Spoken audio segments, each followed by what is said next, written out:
So, hello and welcome to Stories Around the Campfire. This series explores the ways that linguists are out there contributing to solving the challenges of our time. And today we have with us Mackenzie Price of the Frameworks Institute. Hi, thanks for being here. Thanks for having me. So, as I was saying to Mackenzie, I'm going to only introduce her very briefly. Because she's going to be talking a lot about her life and her work. But it probably bears mentioning that Mackenzie and I have worked together for a number of years, and we currently work together at the Frameworks Institute.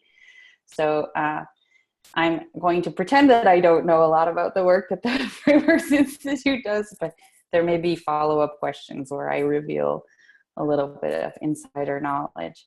But Mackenzie also teaches at the McDonough School of Business at Georgetown University. So we're going to also talk a little bit about that work, which is also related to her dissertation work, talking about language and business and leadership and power and narrative and all those great things. So without further ado, let's welcome Mackenzie to the Campfire.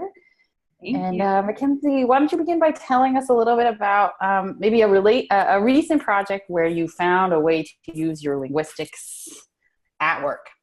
Sure. Thanks for having me again. And I would actually counter your question or respond to your question by saying that I use linguistics all of the time in my work.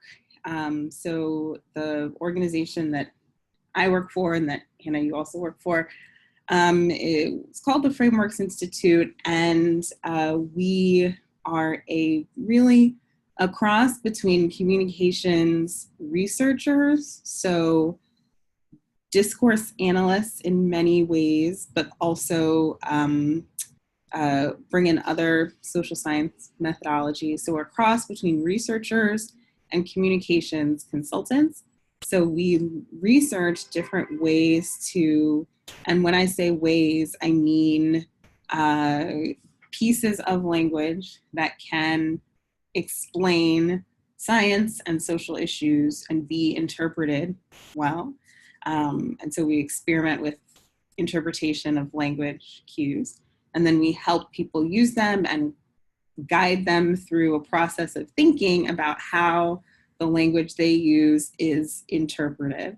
So when I say I use linguistics all the time, that means I come into every day and every activity that I do at work thinking about language as a system, thinking about language as a pattern system, or I suppose saying system connotes patterns, and thinking about interpretation as a process, but the fact that one cue can be interpreted multiple ways depending on the past knowledge, experiences, current schemas in place. I think about that all the time and help people see that in their own work. And even if they don't see it, I see it. So that's what we do every day.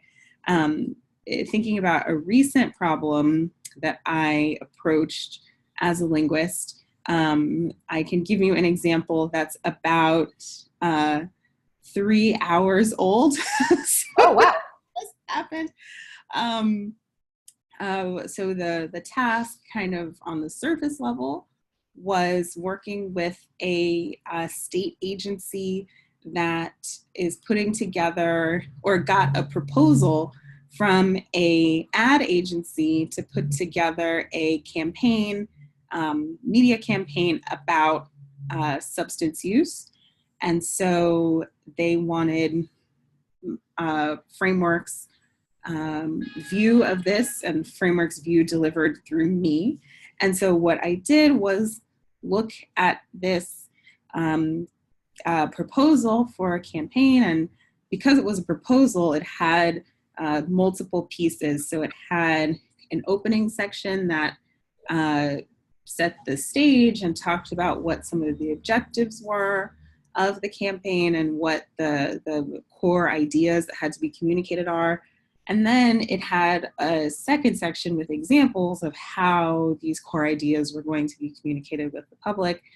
And so my job, or the way I approached this, was looking at the way different parts of different discussions or topics related to substance use and what some of their communications goals were in terms of actual data points were being presented in these sample media pieces. And what I wanted to help the people I was going to be talking with see is how the media pieces that this agency was proposing putting together might be interpreted. And the reason I was doing that is because one of the things that Frameworks does as a part of our work with any topic is do some qualitative research, discourse analysis, basically, of interview data on topics. So we've done discourse analysis of interview data with everyday people about substance use and misuse to have a sense of how they talk and think about it as evidence in their discourse. And so I applied what I knew from that data set to these advertisements to try and help this agency think about, evaluate this proposal. So what in this proposal matched with some of the problematic frames or ways of explaining substance use we uncovered in this qualitative research, and what alignment there might be, and if there is alignment, perhaps that suggests that these advertisements could be interpreted in the way that the state agency wanted them to, or maybe they wouldn't. So this is an example of thinking about and using linguistics in knowing how to interpret and even do discourse analysis and think about what's relevant. Being able to talk to someone about how language is a part of interpretation of information and language as a cue that touches off interpretation. And then there's a little bit of teaching woven in there. So I know how to do that, but I have to walk somebody else through it. And the way I went about that was, writing up,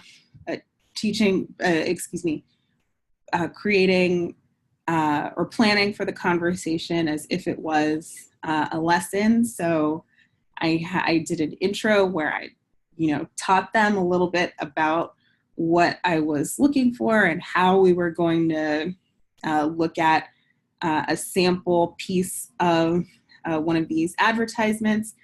So I had already annotated the piece I wanted them to look at. I walked them through it line by line in the way that discourse analysts think about pieces of language, and then had a discussion about it. So yeah, I'm a language time.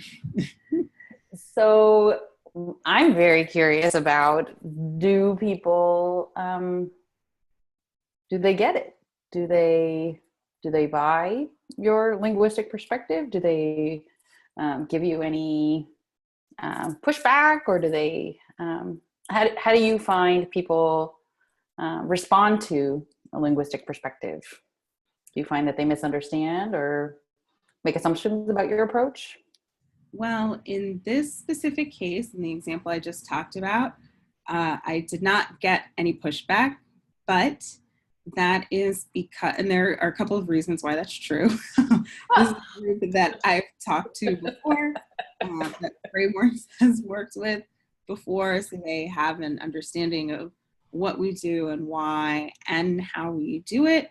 And what I think is really important, though, is that this is a group that was and is very aware of the fact that just because they say something, meaning just because they put together a message and put it out into the world, and they know that they have communicative intentions in putting that message into the world, but they know that their messages are not automatically interpreted the same way they intend them as everyone else. And so that is a fundamental premise of, the one of the brands of sociolinguistics that you and Anna, we like is thinking about this notion of different conversational styles and backgrounds and processes of interpretation. And this is one view of framing and thinking about discourse, right? So I was talking to a group that shares that in common with me. How did they get there? Was that you? Did you get them there? No, they came to this interaction already there. So with the kinds of organizations and projects Frameworks does, a lot of the time people kind of show up knocking at our door because they know they have a communications problem. Mm-hmm. And when I say they know they have a communications problem, that kind of shows up in multiple ways. They're trying to advocate for something and they're just not getting traction, or they, actually go out and talk to people and say one thing and they get something else back and they're like, how did this? Or like, I said potato and you heard cheeseburger, right? Like, yeah. I think linguists, we can relate to this when we talk about linguistics. We sometimes get asked questions that indicate that people aren't understanding what we do and why we do it. I think we could use sometimes some framing help as a field. I agree. And I am, I'll go ahead and say fortunate in this work that I do, that being a linguist is something that the organization we work for understands. So I'm not the first linguist to work there. Mm-hmm. So there's that kind of prior text already. Yeah. And so there's that. But I think in my day-to-day interactions with the clients that we have, I don't go into all of those interactions saying I'm a linguist. In fact, frankly, I fly under the radar in that respect a lot of the time. That's not to say that what I'm doing in those interactions isn't linguistics and linguistic analysis and thinking. It absolutely is, but I don't necessarily need to tell people that. Sometimes I do. Sometimes I do. One of the times that I do is when it's a scenario where someone doesn't buy into the approach that Frameworks and that Frameworks takes with its work.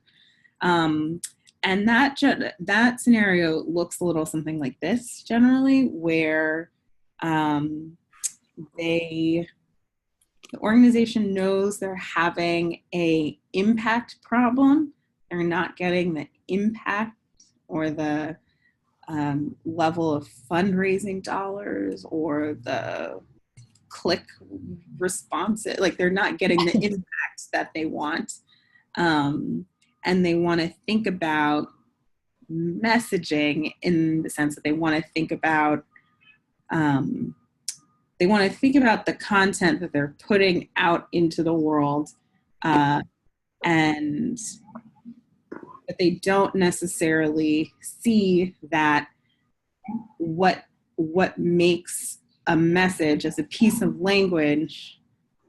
I guess all messages as pieces of language can be interpretable, but they don't get that crucial part that pieces of language aren't interpreted in the same way all the time. And so if they don't see that, they can't get to the important part of our work, that interpretation can lead to impact. Mm-hmm. And so I identify misinterpretation sometimes. Right. And so I identify myself as a linguist in conversations where I am focusing on the language, linguistic choices that are being made, and there's resistance saying, why are you belaboring this point, or we just give us the magic word. Right. Or, but these messages that we have, we ran them by 25 people, or we've used them in the past, and kind of seeing messages as this static thing. But you have to, there are choices one makes to, bring ideas to life. And there are many ways you can do that.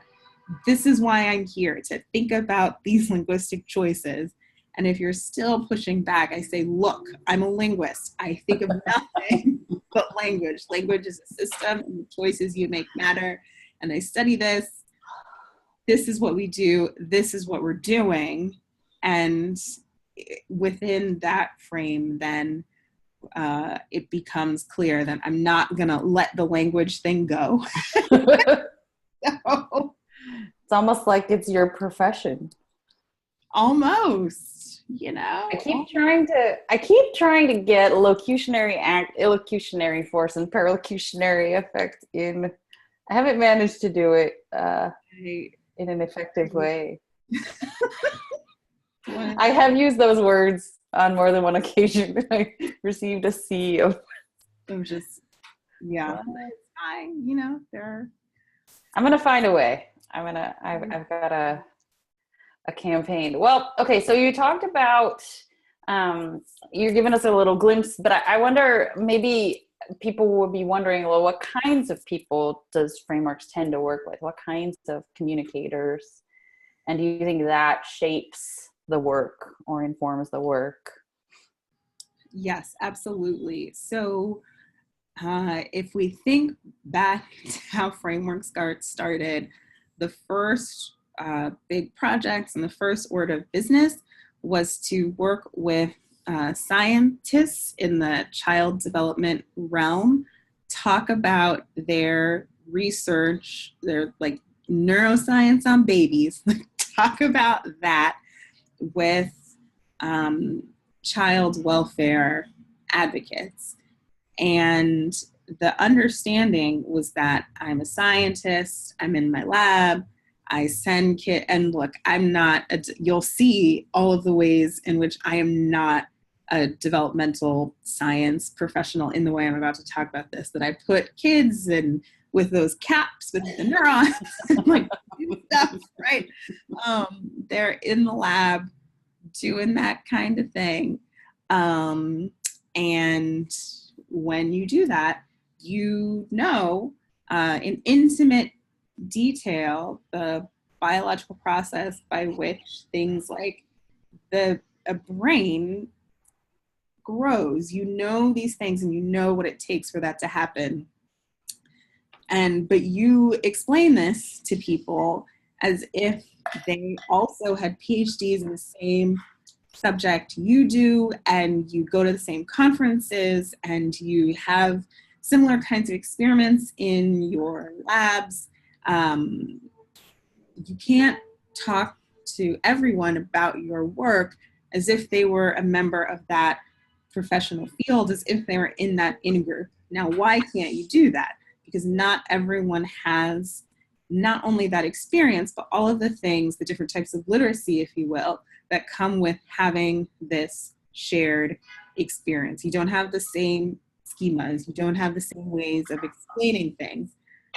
And in realizing that talking to everyone as if they were also in the lab with them was not going to help more people or help the most people understand what they were learning that was groundbreaking about how children develop and how environmental influences affect the development process, meaning how things out there in the world, relationships, experiences, good and bad, nutrition, access to healthcare, all of education, how all of those environmental factors impact really the way that neuron A connects to neuron B, connects to neuron C. There's those environmental influences impact that process. Mm-hmm. Neurons connecting and staying connected so that the brain can grow.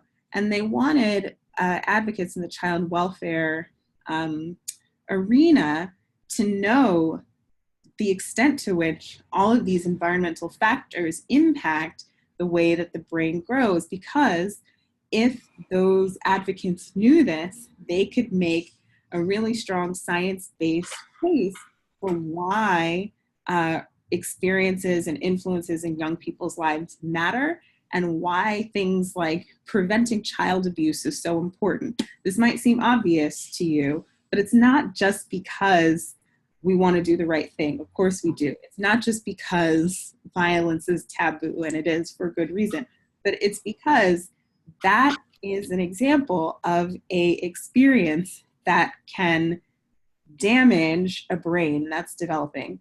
And that, of course, leads to other consequences. So scientists knew this. They wanted advocates to know it too, so that they can advocate better. But those advocates weren't in the lab, and they didn't share the same ways of talking about this. So how can the scientists be understood by the folks who were in the lab? Enter frameworks as coming in. Very dramatic. To help scientists find ways to talk about everything they were learning with an advocacy community who could really use it.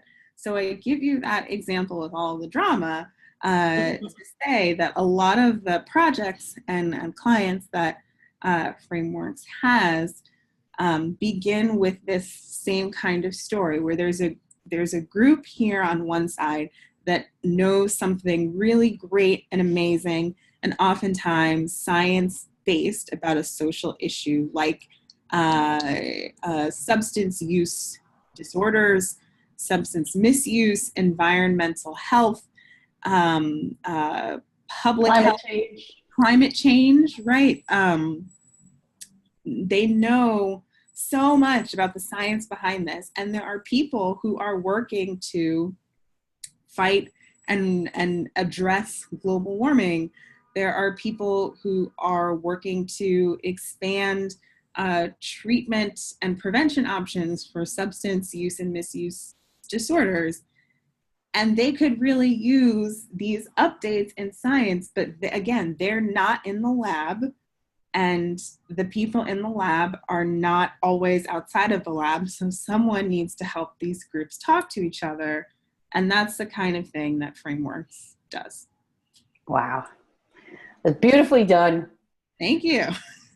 Now I'm going to put you on the spot, because I can't help but hear this communications challenge that you're presenting as very similar to what we scientists, we linguists possess. So what do you see, looking at the world as you see it through your professional practice? What do you see that linguists learn in their labs that people could really use? What problems can we really help people to solve?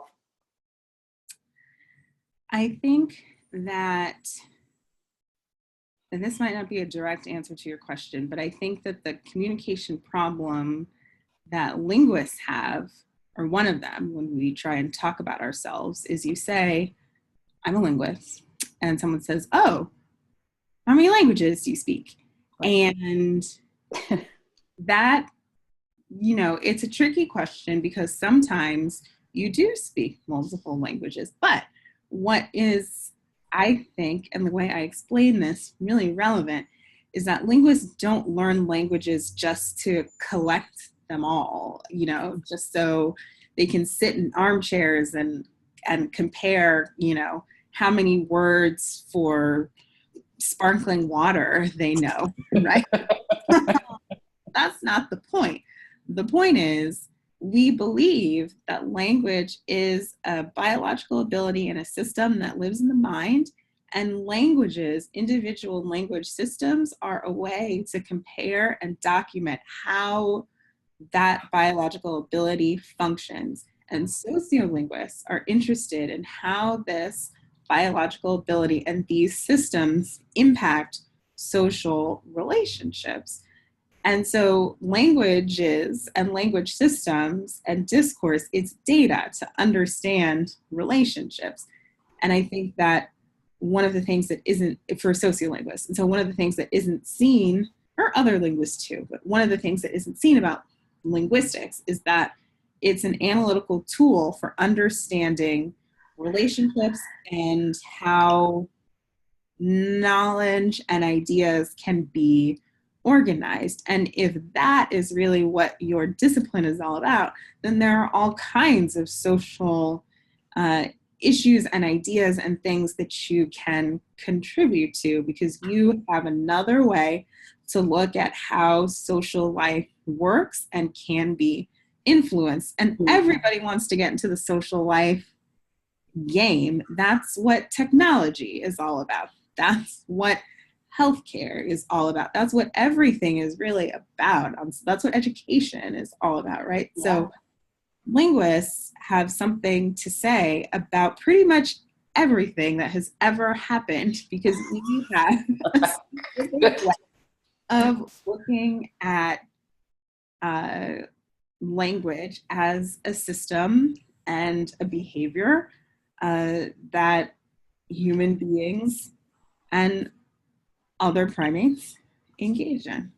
I love it. I've got a catchphrase now. Linguists, we have something to say about everything that has ever happened. That's our tagline. I love it. True. So I want to jump a little bit to the work that you do teaching in a business school. Yep. How do you understand that as being related, or what draws you to that work? What's that all about?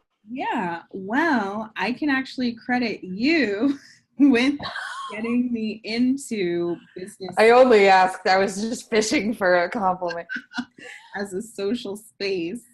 But in a nutshell, I came to business schools because I was interested in institutions and how language is a part of the relationships that happen inside of institutions. And so institutional discourse is this whole field within sociolinguistics and discourse analysis and whatnot. So that's what I was interested in. And a business school was a real life institution of higher education where you could look at all kinds of things, power structures and identity construction and professionalization. And so it was interesting to me as a research site, and you helped me get in that door as a place to do research, and I'm eternally grateful. But now I, have my dissertation is in the past. I'm just a full-blown doctor, professor now. And what I do, so I teach a research methods class, and what most of my students don't realize is that they're being taught to be not little, but because they're adults, but taught to be and use the tools of discourse analysis to understand what's going on in their workplaces. And so I bring sociolinguistics and discourse analysis in the types of methods that I teach them to use. So they, have to do a lot of interviews for my class. A lot of what they hear about and think about as training to do those interviews is actually, sociolinguistic interviewing stuff, because that's the way I learned to do interviews, right? Mm-hmm. So thinking about what you do with that recorded and transcribed data, as, taking a linguist approach to this and thinking about how language is a part of how people accomplish their goals in the workplace. That's a linguist's way of seeing workplace interaction. So I get to pull all of that into my teaching and time in the business school. And so again, a lot of the time, my life as a linguist it's slightly below the radar, because I don't go out and say, you're learning linguistics things. And maybe I maybe for interested parties, I say, well, this is where this came from. And, Yeah. so, but, how do you think it benefits them having this approach? You because of your research, you were able to see when they weren't being taught by a linguist. mm-hmm. How do you think it's different? I think it's different because I really drive home the fact, or I try to drive home the fact that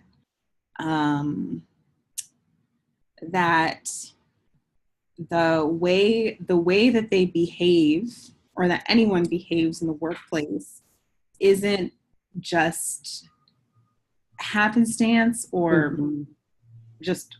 just take for granted that this is just what's happening. I really want them to understand that every interaction is interesting, and that you can, especially because this is a group of students who want to be leaders, or that some of them are leaders. They're very interested in their power. And I don't necessarily mean that that can sometimes have a negative connotation, but they are interested in their relationships with other people, and Mm-hmm. how they accomplish their goals, and how they get other people to see the same goals that they do. And so the way that you behave in interactions, if that's your interest, is just, it's not, you don't have the luxury of not being able to think about it, because the way that you interact Especially with others leaders. right. That's the time when, if leadership is your goal, that's the time it happens. So you have to pay attention and think about what is going on in interactions. And this is something that you can reflect on, and think about the multiple choices, language choices, body positioning choices, the comparisons that you make, the metaphors you use, the way you cue humor, right? All of these things are choices that you can think about if you can take a step back and look at an interaction and identify when and how you did all of these things. And that language, the linguistic choices that you make, what comes out of your mouth and how it comes out and how that's interpreted and perceived, is how you do this activity of power and leadership. That's great. So I like to talk about that with people. Of course, I don't necessarily get to, I don't talk about language all of the time in the same way I'm talking about it now. I have to talk about other stuff. There's other stuff?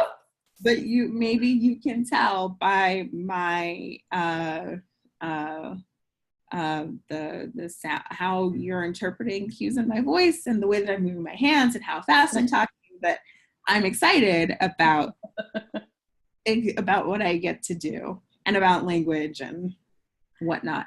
Lots of contextualization cues. Yeah. Question was. Yeah. I was asking, how you show up as a linguist in the business school teaching. And I want to we have some people joining us live. I want to encourage you, if you have questions, to please chime in. I was saying to Mackenzie, I was recently talking to a blogger at Zendesk. They are she's going to be generating a series on collaboration in the workplace. And I was pulling out our notes from when we were doing ethnography back in the day in the business school, and trying to show her that, collaboration isn't just, the way the conversation began was about the words that we use to talk about collaboration. So, she was pointing to like the choice of touch base as a way to frame an interaction that might happen in the workplace, and recognizing that has sports metaphor embedded in it, and sports metaphors might bring the metaphorical entailment of competition. And maybe when we're talking about collaboration, we shouldn't be priming thoughts about competition and why and how that might happen. But we began the conversation with words, and my goal with the conversation was to expand it out and to say, it is words, and it's about gestures and all of the ways that you use your pronouns and tell stories. And we'll see how that turns out in a blog post. Excited about the idea that how you do anything, like how you do leadership or how you do collaboration, all of these things are produced by myriad choices and interpretations and features. Absolutely. This example kind of reminded me of another way that I show up as a linguist at work, which is kind of funny. Maybe I think it's funny. Awesome. I sometimes kind of police myself, if you will, in interaction. So sometimes in professional settings, I do a lot of teaching and presenting in my work at frameworks, and I answer questions that people ask me. And in doing that, I'm conscious of my conversational style, and I'm trying to be more conscious about when I begin a turn at talk, and do I do that at a time when someone else is still, like, do I overlap with people, and how do they interpret that when I do that? I intend it to be cooperative. It is not always viewed that way. in times when I think teaching, leading a workshop is a time when collaborative overlap is not an effective strategy. So, in the workplace, I show up as a linguist, thinking things like, you have to give space to people. That's important. Thinking about how topics get managed. I show up as a linguist when I see conflicts come or misunderstandings that turn into conflict in meetings or other interactions, and thinking about when things are maybe intended as requests for information but aren't interpreted that way. Yeah. I think about those kinds of things in my everyday work life. You make it sound like it's good to have a linguist around. I think so. So I try and show up as a linguist to, get along with people. I think it's great. Yeah, I found myself kind of declaring over the course of this interview with this blogger that I was going to change the narratives that I tell. I realized as I was talking to her